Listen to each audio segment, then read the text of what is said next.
Naranasan mo na bang magising sa madaling araw nang walang dahilan?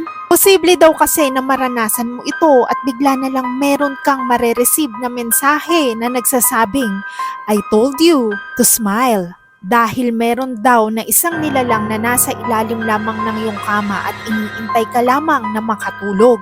At kapag ikaw nga ay himbing ng natutulog, yun ang kanyang pagkakataon upang lumabas at panoorin ka. Kapag naalimpungatan ka nga at nagising ka ay may bigla na lamang mensahe na magpapakita sa iyo at sasabihing, I told you to smile or ngumiti ka. Pwede mo daw makita ang mga katagang ito sa bintana, sa pinto, sa wall, sa TV, or sa cellphone. May similarity nga ito sa mga ilang kaganapan sa Alice in the Borderland. At sakto nga nalalabas na ang season 3 nito na pwede nating panoorin sa Loklok. Pwede ka rin makapanood ng iba pang series at movies dito. Pero kapag naka-experience ka nga ng ganun sa madaling araw, ay wag na wag ka raw matatakot. Dahil kapag alam niyang takot ka, ay lalo ka niyang tatakutin.